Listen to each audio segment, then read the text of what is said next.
네, 주안의 만나 7월 20일 월요일 묵상을 함께 나오도록 하겠습니다. 오늘 말씀은 이사야 8장 1절에서 8절 말씀으로요. 실로와 물을 의지하라 라고 하는 제목으로 함께 묵상을 나오도록 하겠습니다. 성경에는 어려운 이름들이 참 많이 있죠. 그 중에서도 저는 오늘 나오는 이사야의 아들 마헬살랄 하스바스의 이름이 그렇게도 어려웠습니다.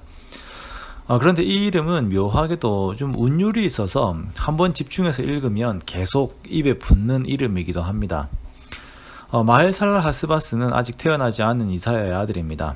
하나님께서는 아하스에게 보여주신 임마누엘의 징표와 함께 이제 백성들에게 보여주실 징표를 하나 더 준비하시는데요. 이사야에게 큰 서판을 준비해서 거기에다가 마헬살랄 하스바스라고 쓰라고 합니다. 이 이름의 뜻은 약탈, 노략이 빨리 온다라고 하는 의미예요. 서판에 이 이름을 쓰면서 거기에 두 사람을 세울 것을 말씀하시는데요.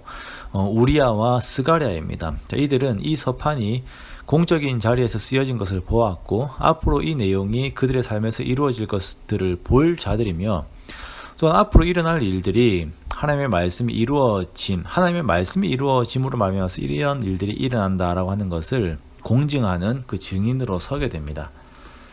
하나님께서는 마헬살랄 하스바스라고 하는 이름을 이제 태어날 이사야의 아들의 이름으로 지으라고 말씀하세요. 그리고 이 아이가 아직 아빠, 엄마라고 부르기도 전에 북이스라엘과 아람 연합군이 망하게 될 것을 예언하시는데요.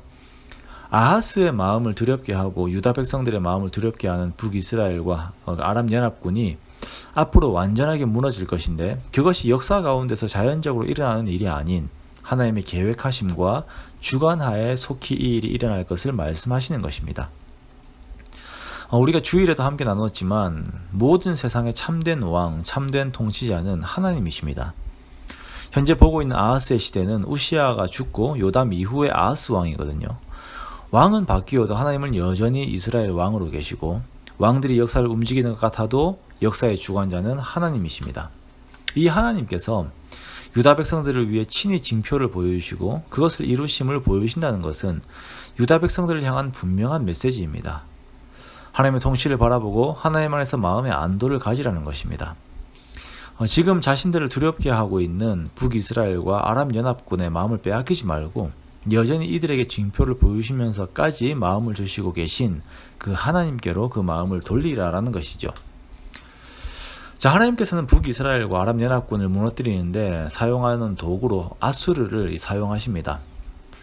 서진 정책을 폈던 아수르를 대항하여서 만들어진 북이스라엘과 아람 연합군은 이제 결국 아수르 앞에 무너지게 됩니다.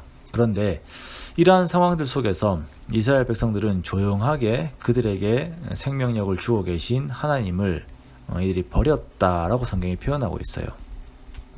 6절에 보면 이 백성이 천천히 흐르는 실로아 물을 버리고 르신과 르말리아의 아들을 기뻐했다라고 표현하고 있는데요. 이 표현이 조금 난해합니다. 여기에서 기뻐했다라고 하는 것이 원어상으로 마소스인데 마음이 녹다, 두려워하다라고 하는 마사스라고 하는 표현과 조금 혼돈이 있어서 다르게 이렇게 해석이 되었다라고 하기도 하고요. 혹은 뒤에 나오는 아수르라고 하는 큰 하수로 말미암아서 이 연합군이 무너짐을 기뻐했다라고 해석을 하기도 합니다.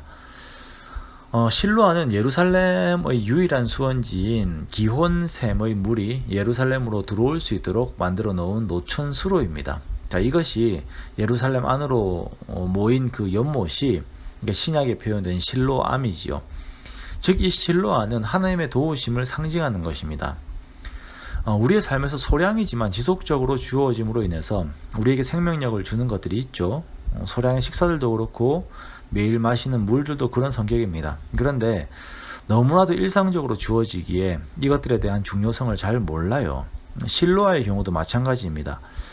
소량이고 천천히 완만하게 흐르는 그 물은 예루살렘에 있어 아주 중요한 생명입니다. 하지만 항상 존재하고 있는 것이기 때문에 그 중요성을 잊을 때가 많이 있는 것이에요. 마찬가지로 하나님의 도우심이 우리 눈에 확연하게 보이지 않아도 항상 함께 하심으로 말미암아서 유다라고 하는 그 생명체가 계속 그 생명을 보존할 수 있도록 하나님께서 돕고 계신 것입니다. 그런데 이 상황에서 더 큰 하수, 즉 유브라테스 강이 범람하듯이 큰 하수 아수르가 와서는 두려워하던 북이스라엘과 아람 연합군을 밀어버리기는 그 상황이 일어났을 때 유다 백성들은 아수르가 정말 든든했겠죠. 그러나 이것이 더 넘쳐서 모든 골짜기에 차고 언덕에까지 넘쳐서 흘러서 유다에까지 들어와 가득하여 목에까지 미치리라. 즉 유다 목에 미친다라고 하는 것은 이제 머리만 남고 거의 잠길 정도까지 생명의 위협을 아수르가 유다에게 그 위협을 줄 것이다 라는 것이에요. 그러나 이때 유다가 기억해야 하는 것은 바로 8절의 말씀입니다. 흘러 유다에 들어와서 가득하여 목에까지 미치리라.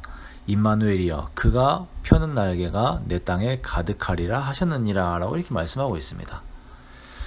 자, 그들이 이스라엘이 의지하였던 아수르라고 하는 그 물이 결국은 유다의 목에까지 차서 생명을 위태롭게 하겠지만 하나님께서는 자신의 날개를 펴시어서 하나님의 백성을 보호하시겠다라고 하는 그 위로의 메시지를, 그 격려의 메시지를 유다 백성들에게 미리 던지시는 것이에요.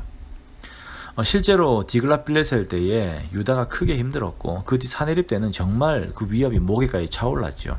하지만 이때 함께 하신 하나님께서 하룻밤에 아수르 대군 18만 5천 명을 하룻밤에 죽여버리심으로 인하여서 그때 아수르 제국이 확 기울게 됩니다. 하나님께서 유다 백성들에게 요구하시는 것은 그 마음을 하나님께 두라는 것이에요. 그 의지하는 마음을 하나님께 두라는 것입니다. 북이스라엘과 아람 연합군의 마음 빼앗기지 말고 아수르의 마음 빼앗기지 말고 하나님께 그 마음을 두라라는 것이에요.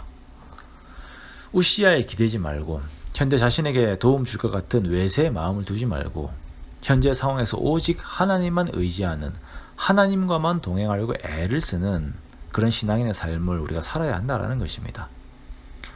오늘날 오늘 하루에도 하나님께서는 우리에게 그런 믿음을 요구하시는 것입니다. 우리들이 너무나도 연약하여서 여기저기에서 두려움에 깜짝깜짝 놀라겠지만 여전히 함께 계셔서 실로아처럼 우리에게 생명력을 주시는 하나님을 향한 항상 그 하나님을 향한 그 마음, 항상 인식하는 그 마음을 가지고서 우리가 하나님을 의지하길 바랍니다. 그리고 하나님으로 인하여서 다시 독수리 날개쳐 올라간 같은 힘을 회복합시다. 그리하여서 달려도 곤비하지 아니하고 걸어도 피곤치 않는 그런 힘 있는 매일의 삶을 살아가는 저와 여러분 되시기를 주님의 이름으로 축원합니다.